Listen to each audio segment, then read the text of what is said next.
Olá pessoal, tudo bem? Você sabe quais são os sintomas de doença no pulmão? Hoje, excepcionalmente, eu vou falar sobre o pulmão, o nosso outro órgão tão nobre.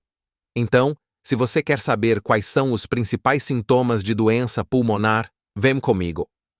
Ao longo desse vídeo, eu vou falar sobre os 7 sinais e sintomas principais que você tem que ficar atento quando falamos em saúde do aparelho respiratório. Também vou te explicar o que é uma doença pulmonar e quais são as principais causas. Então, vem comigo e fique até o final do vídeo para não perder nenhuma informação. O que são doenças pulmonares? Muita gente desconhece os perigos das doenças pulmonares. Trata-se de um grupo de patologias que tem alto impacto na qualidade de vida e também do ponto de vista econômico. Uma pessoa que sofre de doença respiratória grave, muitas vezes, fica impossibilitada até de continuar trabalhando, por exemplo. Os pulmões são os órgãos responsáveis por levar oxigênio para os nossos tecidos e eliminar o gás carbônico através da respiração. É o que nós chamamos de troca gasosa. Os brônquios são as estruturas do sistema respiratório que garantem que o ar chegue até os nossos pulmões. Mais precisamente nos alvéolos pulmonares, onde realmente vai acontecer a troca gasosa. Quando esse sistema tem a sua função afetada, surgem os sintomas e doenças como a asma, bronquite, DPOC, as pneumonias, a tão temida embolia pulmonar. Além disso, podem ter várias causas como infecção por vírus, bactéria, fungos, exposição de substâncias irritantes, como a fumaça do cigarro ou a poeira. Até doenças pulmonares de causa genética podem acontecer. Você sabia? Mas agora que você já conhece o teu pulmão, vamos para os 7 sintomas. A tosse. A princípio, sabemos que tossir faz bem para a saúde. É uma ação reflexa e natural do organismo para livrar o aparelho respiratório de alguma substância estranha, muco ou partículas que foram absorvidas com a respiração. Então, tossir é um reflexo do cotidiano do nosso corpo, mas dependendo do tipo, pode indicar até problemas e problemas mais graves. Por isso, é importante ficarmos atentos. A tosse é um dos sintomas mais comuns entre as doenças respiratórias e é uma das principais razões que levam as pessoas a procurar um médico. Por isso, muitas vezes, até acaba se tornando um desafio para o médico conseguir fazer um diagnóstico correto. É importante prestar atenção à duração, por exemplo. Será que é um quadro mais agudo, que dura 4 semanas? Ou virou alguma coisa mais crônica, durando, por exemplo, mais de 8 semanas? Outra coisa importante é perceber se a tosse é seca, não contém secreção, ou se a secreção está amarelada, esverdeada. Tudo isso o médico, o seu pneumologista, vai te perguntar. A tosse pode surgir por um processo inflamatório, infeccioso, alérgico. Pode indicar doenças como asma, bronquite crônica, gripe, até tuberculose.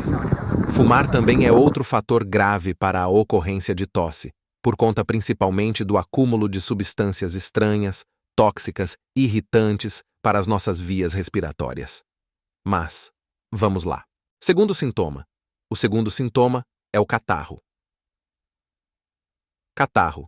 O catarro é chato, mas é uma peça importante para o nosso sistema imunológico. Ele é composto por água, sais, gorduras, resto de células e algumas outras substâncias. As nossas vias aéreas são revestidas por uma secreção transparente que retém as impurezas como a poeira, bactérias, ela tem uma ação protetora. Quando as vias são agredidas por vírus, por exemplo, a gripe, o muco se modifica para tentar expulsar esse agente invasor. O catarro pode ter diversas cores, e por meio delas, a gente consegue já ter uma ideia de que tipo de infecção e se devemos nos preocupar ou não.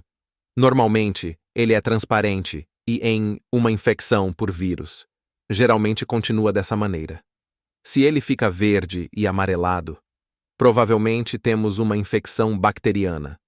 Há casos em que a secreção fica bem mais mucosa, intensa, com aspecto de clara de ovo. Esse tipo pode ser encontrado em pessoas asmáticas, por exemplo. Tem também aquele catarro marrom, que é mais comum em pessoas que são tabagistas ou expostas a grande quantidade de poluição. Essas, é claro, são condições mais perigosas em que pessoa tem mais chance de desenvolver doenças graves no pulmão. Às vezes, a secreção mucosa pode ser acompanhada até de sangue, que é o que vai levar a gente ao terceiro sintoma. Mas antes, você já está inscrito no canal? Já clicou no sininho para receber todas as notificações? Pessoal, 80% de vocês não estão inscritos no canal. Então, depois que assistir a esse vídeo, se inscreva no canal, clique no sininho para receber todas as notificações. E se você gostar do vídeo, é claro, no final não esqueça de deixar o seu like também. Mas, vamos lá para o terceiro sintoma. É o catarro ou a tosse com sangue. Esse também é um sinal para ficarmos alertas. Pode acontecer por conta de uma tosse prolongada, pessoas que usam anticoagulantes, até por infecções respiratórias, edema agudo de pulmão, quadros de bronquite. Mas não fique ansioso pensando em possibilidades graves como essas. Geralmente, esses sangramentos ocorrem em pessoas jovens, geralmente por alguma ferida na boca, no nariz, na garganta, por exemplo. Essas são, de longe, as causas mais comuns de sangramento. Ou até, como eu falei, por tosse prolongada, que causa ressecamento nas vias aéreas. Mas em quadros persistentes, ou em que o sangue é abundante, aquele vermelho vivo, aí sim temos que considerar que seja alguma coisa mais preocupante, de que algo mais sério pode estar acontecendo, como você ter uma tuberculose ou uma pneumonia, ou até de repente, um quadro mais grave, um tumor ou um câncer de pulmão, por exemplo. Nesse caso, é lógico, consulte sempre um bom pneumologista ou um bom clínico geral quando você notar sangue, principalmente se estiver sintomas como dificuldade para respirar, febre, cansaço, dor nas costas, perda de peso. Mas, vamos lá. Quarto sintoma: o excesso de secreção nasal. Excesso de secreção nasal. Então, mudanças na temperatura, umidade do ar, presença de poeira, pólen, fumaça, podem iniciar uma produção aumentada de muco. Mas a secreção nasal aumentada também pode ser um sintoma do pulmão, como de uma bronquite, pneumonia, uma gripe, por exemplo. Nessas situações, é comum também que aconteça uma congestão nasal por conta da inflamação dos vasos sanguíneos, aumento da coriza, espirro. O excesso de secreção nasal vai causar desconforto e pode inclusive agravar as doenças respiratórias, se você já tiver alguma delas. Quinto sintoma: é o pigarro. Pigarro, essa sensação de catarro na garganta. O pigarro, que até é negligenciado por parecer leve, merece atenção desde o início, aquela sensação ruim. Geralmente, isso que nós chamamos de pigarro é muito comum estar relacionado ao tabagismo. Então, fumar faz com que as células de defesa se concentrem no sistema respiratório e isso causa inflamação e irritabilidade aqui na garganta. O pigarro é uma tentativa de combater o acúmulo dessas partículas, dessas substâncias nocivas. Ele também aparece depois de gripes, resfriados, por conta da maior concentração de células de defesa na via respiratória, diminuição do funcionamento dos cílios, que são aqueles pequenos pelos que têm a função de defesa. Outras doenças mais graves, que também podem dar pigarro prolongado, são os tumores, doenças pulmonares crônicas. Então também fique de olho nesses sintomas. Mas vamos lá. Sexto sintoma: é a falta de ar. Falta de ar. Na medicina, nós chamamos a falta de ar de dispneia, que é uma sensação de dificuldade para respirar. A frequência da respiração aumenta, causa desconforto, acompanhada pela sensação de falta de ar. Pessoas que têm doenças pulmonares frequentes têm geralmente uma dispneia que piora durante o exercício, porque durante o exercício o corpo produz mais CO2 e consome mais oxigênio. Se o pulmão não estiver funcionando adequadamente, o gás carbônico não consegue ser eliminado, dando essa sensação de desconforto, essa sensação de falta de ar. E, com relação às causas de falta de ar relacionadas aos pulmões, tem várias, desde fibrose pulmonar, pneumonias, mais uma vez. O DPOC, doença pulmonar obstrutiva crônica, a própria asma. Então, em caso de falta de ar, procure sempre atendimento médico imediato. Não fique enrolando, passando mal em casa. Depois que acabar o vídeo, não se esqueça de me seguir no Instagram. Hiperventilação.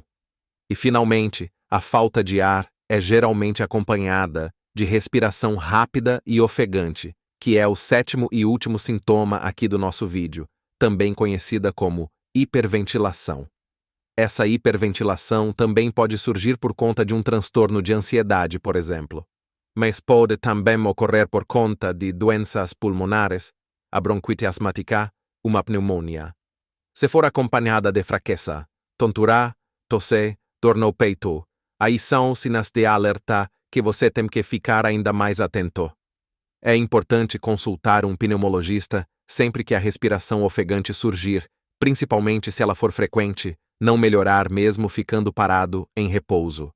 Então, pessoal, se algum desses sintomas aparecer, principalmente se estiver ligado a uma pessoa que tem fatores de risco, como uma pessoa que fuma, por exemplo, ou uma pessoa que tem asma, ou uma pessoa que tem bronquite, o ideal é que sejam feitos exames para identificar a causa e iniciar o tratamento precoce e, considerações finais, o tratamento mais adequado possível. Você viu então que cada caso é um caso. Na dúvida, sempre procure um profissional. E se eu te deixei mais preocupado do que confiante, saiba que diagnosticar a grande maioria das doenças pulmonares é um procedimento relativamente simples. Na anamnese no exame físico, e às vezes em um simples raio-x o médico já consegue fazer o diagnóstico. Mas, para isso, é claro, o ideal é que você procure sempre um bom profissional, aquele profissional de sua confiança. Então eu vou ficando por aqui. Mais uma vez, se você gostou do vídeo, não se esqueça de dar o like e de se inscrever no canal. Eu quero 100% de vocês inscritos no canal. Tá ok. Então, o recado de hoje é esse.